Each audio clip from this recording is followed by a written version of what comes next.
o irmão de fé André Mendonça não conseguiu dar um help ao garoto de recados da Dilmucha, Jorge Messias, no sentido de colocar um parceiro no STF. O Brasil saiu ganhando por ser poupado de um integrante da corte, cujo saber jurídico tem a consistência de uma gelatina. Sua tese de doutoramento, que não é em direito, diga-se de passagem, desfia elogios baratos ao Supremo Líder e acresce besteróis do tipo ultraliberalismo do governo Bolsonaro e acusações de golpe no processo de impeachment de sua antiga chefe. Embora ele tenha sido tocado dentro das linhas da Constituição, com amplíssimo contraditório e ampla defesa, com avultada pretensão persecutória aos considerados inimigos do regime. Messias fez mesuras o tempo todo da arguição, posando de arauto das liberdades, mas na AGU esteve à cata de agentes da desinformação, constrangendo pessoas que ousaram discordar das eminências governistas. Um dos primeiros atos dele no órgão foi criar a versão cabocla do Ministério da Verdade, justamente para calar vozes da internet. Com a fidelidade de um cão, ele farejava e partia para cima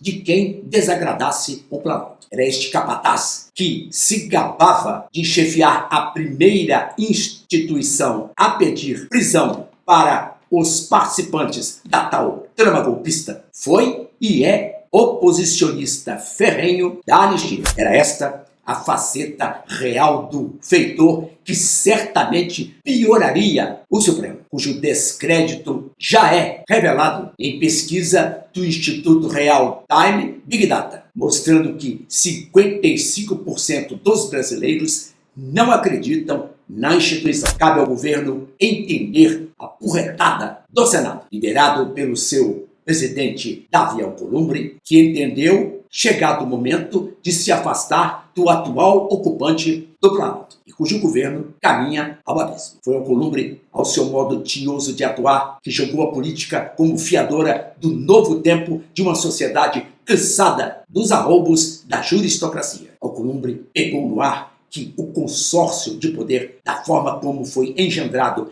em 2022, está nas cordas, como assinalou Adalberto Piotto na Revista Oeste. A política voltou. É uma política efetiva contra o ativismo do Supremo e a arrogância lulista. A vingancinha que se pretende contrapor aos que escorraçaram o Messias valerá pouco ou nada diante da onda gigante que vem por aí.